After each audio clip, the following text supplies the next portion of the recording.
So if you find yourself reverting back to that childishness, you need to go back to God and get close to Him again. Because you're losing your place where you were with the Spirit.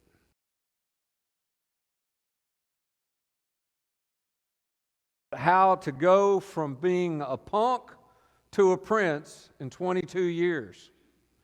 How many of you knew a punk when you were growing up?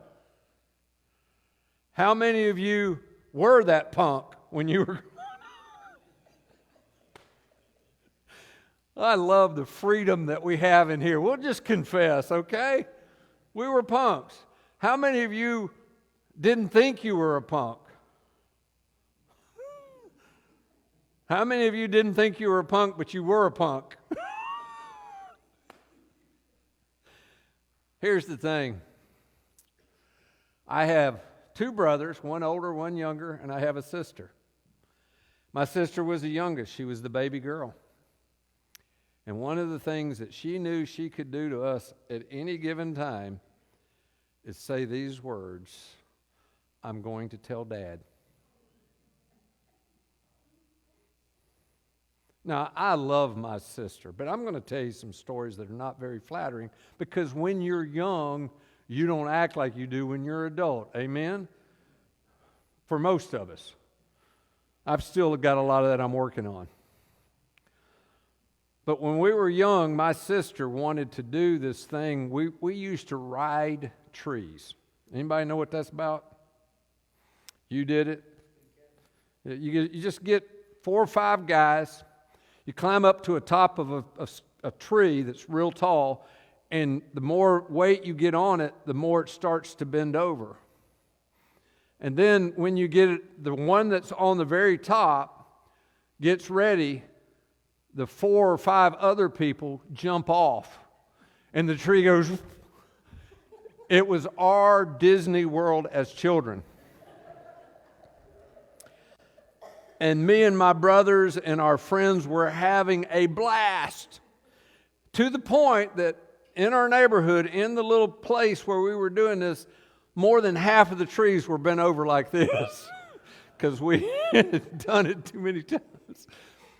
But we found this one tree and it looked like it was perfect.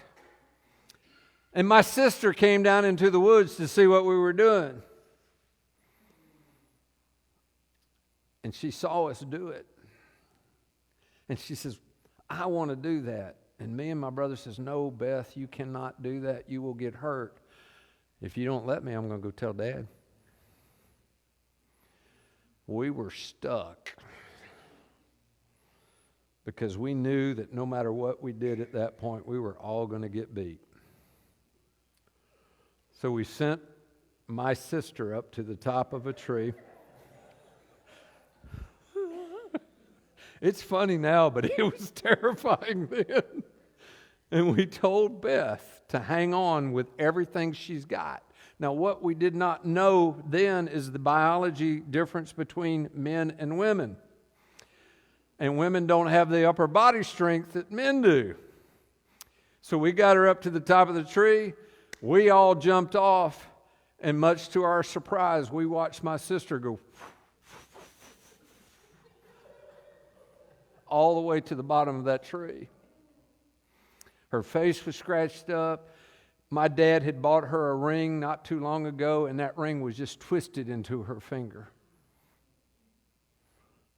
And she was crying, and we were trying to comfort her, thinking about how many more hours we had to live.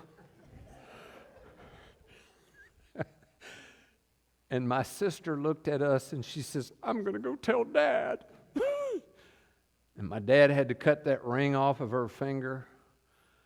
Oh, we were in trouble for months.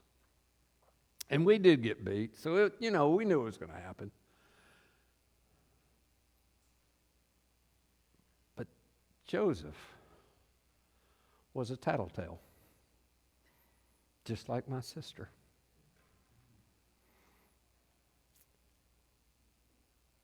And there's a saying that the teens use all the time.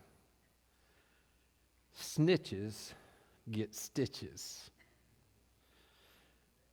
Because nobody likes a tattletale. Amen?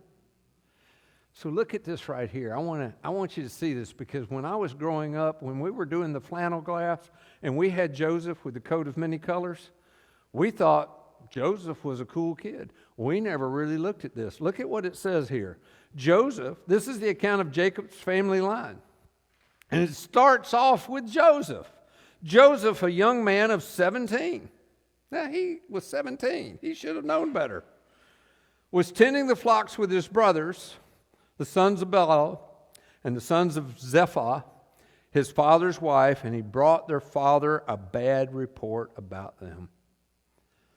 Now, I love my sister, but I'm going to tell you, we did everything in our power to avoid being around her.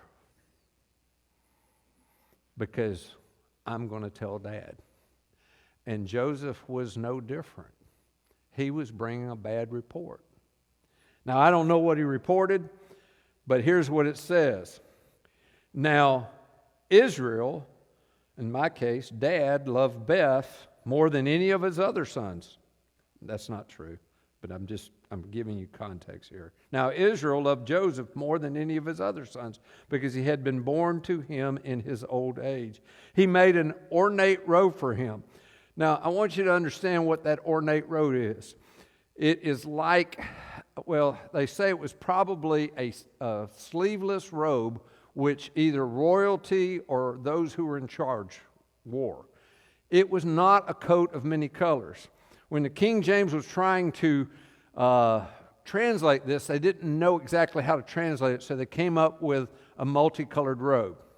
And for years, that has been taught to children, and I'm not going to try to change that because the very first time I taught this to adults, there was a lady that came up to me after the class, and she put her finger in my face, and she says, I have been teaching children that it was a coat of many colors for 57 years.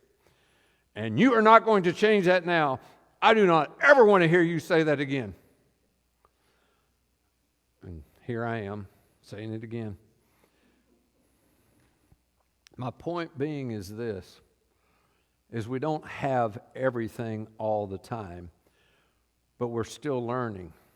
And I would like for us to not change the children, part of that, but as adults, we need to know it was not a rainbow coat, okay? So, it says, now Israel loved Joseph more than any of his other sons because he had been born to him in his old age. He made an ornate robe for him. And when his brothers saw that their father loved him more than any of them, they hated him and could not speak a kind word to him. When I was studying this a few weeks ago, I was thinking to myself, I have two sons, and I was thinking to myself, I wonder how they felt that if I loved one kid more than the other. So I called Tyler up, and I said, Tyler, I'm studying Joseph, and, I've tried my best to be a good father, but I got a question for you. You don't have to answer it right now if you don't want to, but if you want to answer it now, that's fine too, but you can call me back later, we can talk about it later. And he says, what is it, Dad? And he said, you were a great father. And I said, well, I want to know this. Did I show favoritism? Do you think I liked one of you boys more than the other? Now, I had this running joke when they were little. Matt was older, so he'd get to do things. And there's sometimes Tyler got to do things. And one of them would look at me and say, well, how come he gets to do this and I don't? And I would always say, I like him better. Try harder. They got over that as they got older.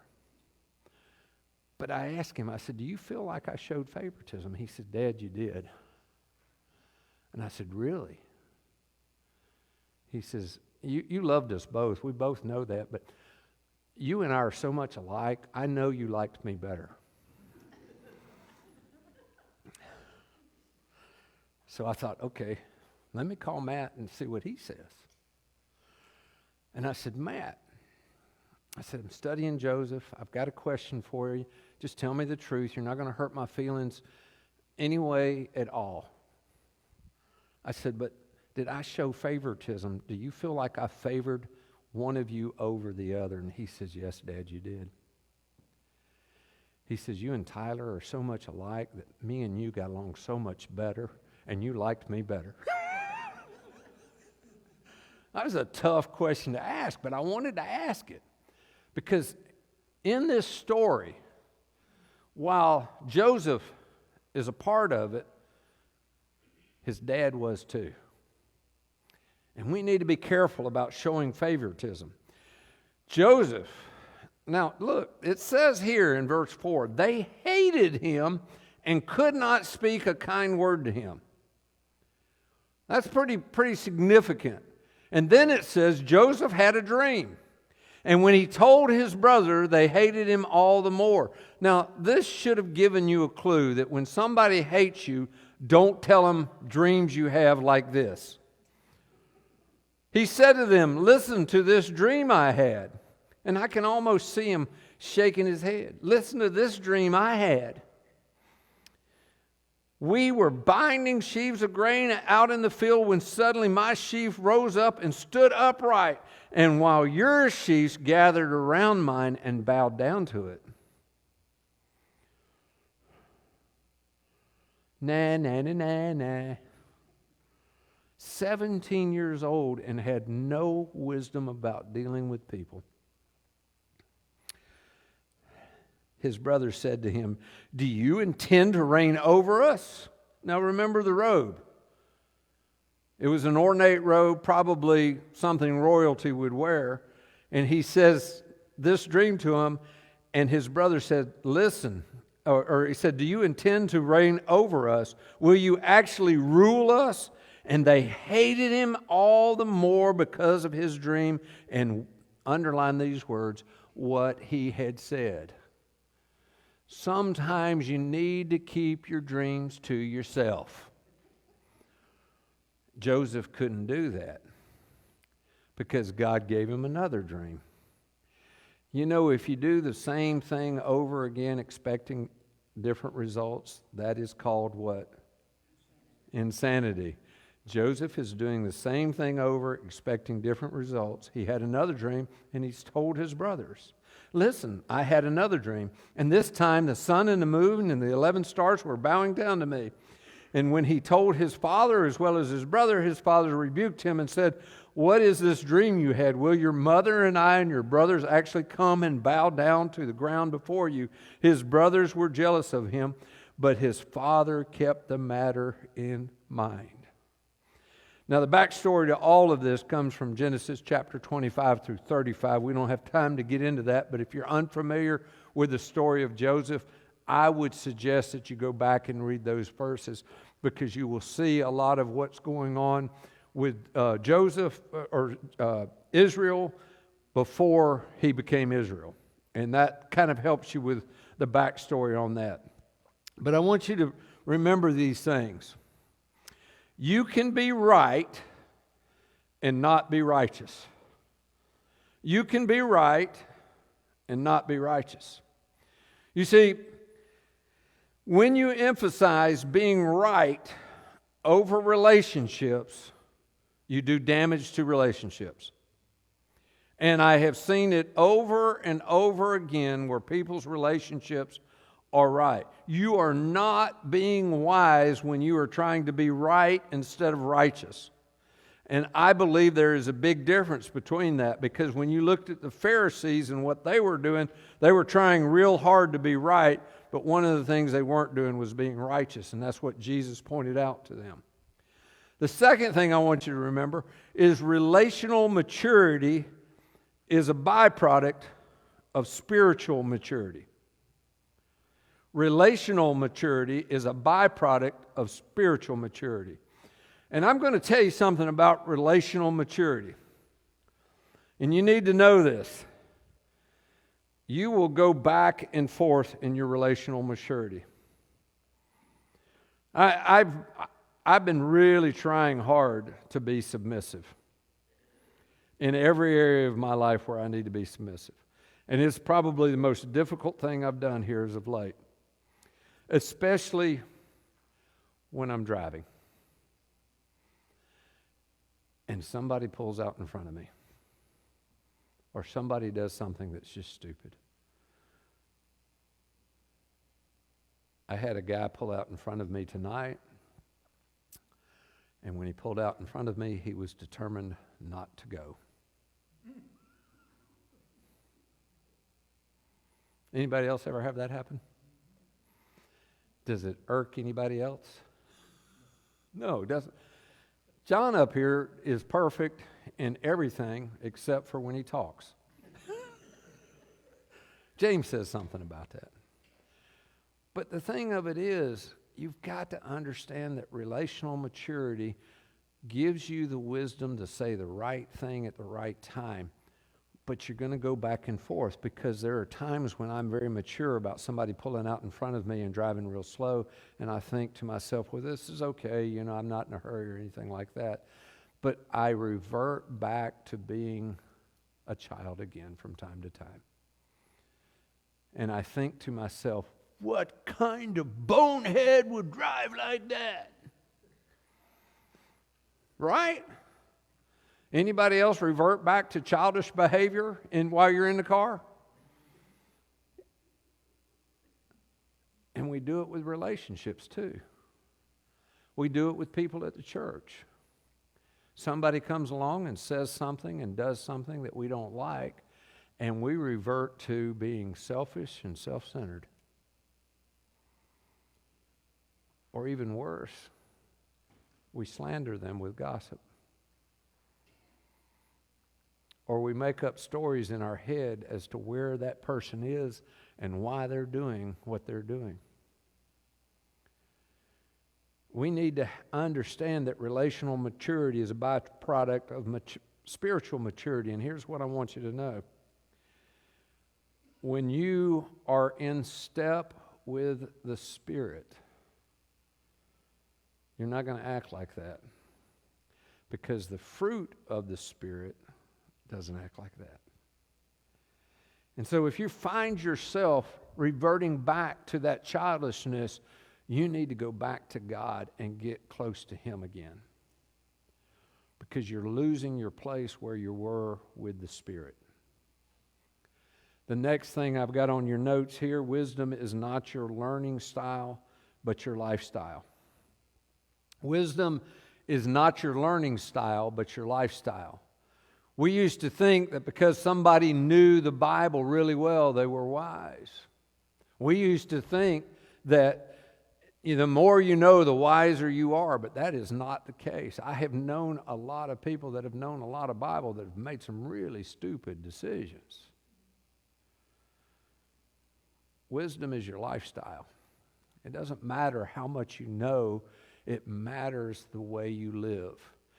And the last thing I've got here is the lack of wisdom causes mistrust. The lack of wisdom will cause mistrust.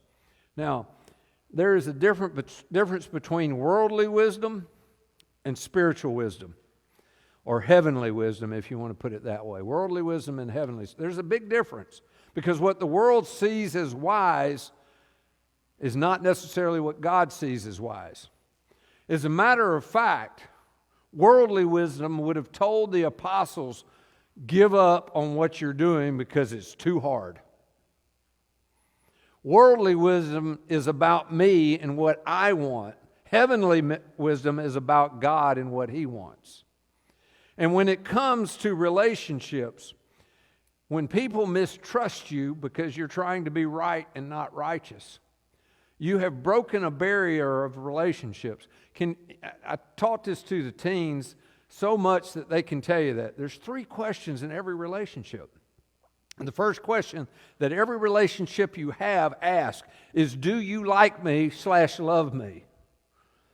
And we've got like and love in there because some people don't like to say, I love people. I tell people I love them all the time. As a matter of fact, I forget sometimes that they're not church members, and like a waitress or something like that, and I'll give her a hug and I said, love you, and I'll leave, and I'll think, oh, they must think I'm a creepy old man.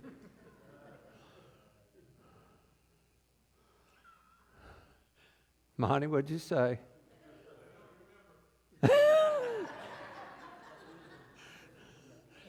And relational wisdom would not say things under their breath so the teacher can hear them. But here's the thing. Everybody wants to know, do you like me? Do you love me? They're not concerned about all the things we're concerned about. We try to get people to like us. That's worldly wisdom. Heavenly wisdom is to love others. And when we have that first question answered, the next question they're going to ask is, can I trust you? And when they know they can trust you, that's when they're going to ask the third question, which is, can you help me? And it's when they ask, can you help me, that you have a strong relationship. The problem in the church with a lot of us is we're still trying to get that question answered for ourselves so that we can't help other people. And we need to have a spiritually mature group of people who can answer that question for others. Because if people know they're loved and that they can trust us as a church, we will not have enough room in this building. But we have to grow as a church in our spiritual maturity. I'm not going to have time to get to all my lesson tonight, so I'm going to ask if there's any questions. We got 5 minutes. Questions about what we covered so far? Comments? Yes. I'm going to continue this class next week. When I wrote my notes and got everything ready, one of the things that I didn't realize is I was going to be a grandfather, and I had to show pictures because that's what grandparents do. So I wanted to put that in there because I wanted to encourage you that this is what this church has done. This is what this church has done. When Bobby and Inez came in here, when Inez came in first, people were very kind to her and her daughter, and they loved on them, and they became a part of it. And Inez was growing, and she was learning about how to deal with her husband.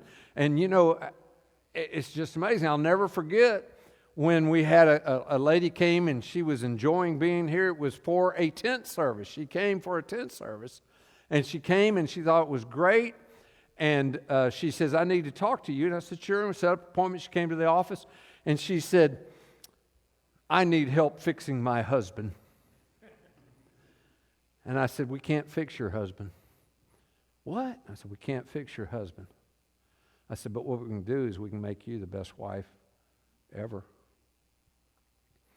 And we started working on her walk with God and her being spiritually minded and her doing things that were righteous, not just right. And her husband came to faith over that. And he said he came to faith because he came into this church and he met people that were his age that weren't creepy, that they were real human beings trying to do what is right. And when we love people and they can trust us, they're going to come to us and ask us, can you help me? And you know that you have a convert when they know that you love them and they can trust you and they're asking you questions. Any other comments? Criticisms? Nothing? When's your sister going to come visit? When is my sister going to come visit? I don't know. I've invited her several times, but I generally see her up at my mom and dad's place when I go up there. So that's generally when we all get together there. Yes, Jill's got her hand up. Hold on just a minute. Let me get you a mic. Because I know what you're going to say has got to be good. No, well, that's not true.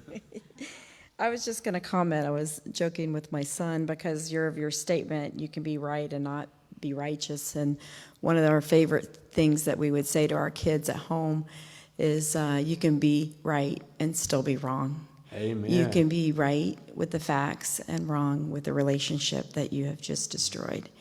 And so relationships are always more important than things. Amen. And so that was our comment. You need to give your mom a hug. Yeah. She taught you right.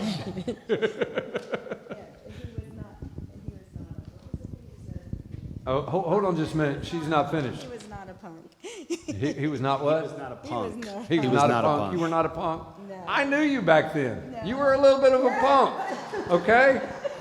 No, I'm just kidding. Yes, Anita. I'm sure you're probably going to get to this in the study, but we need to always remember that God can use anything for good.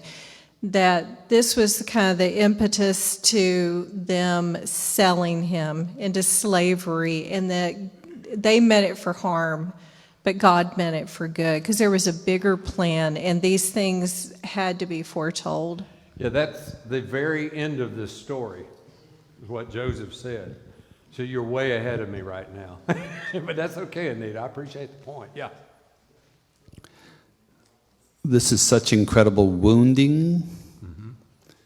He was raised by a father that picked a favorite.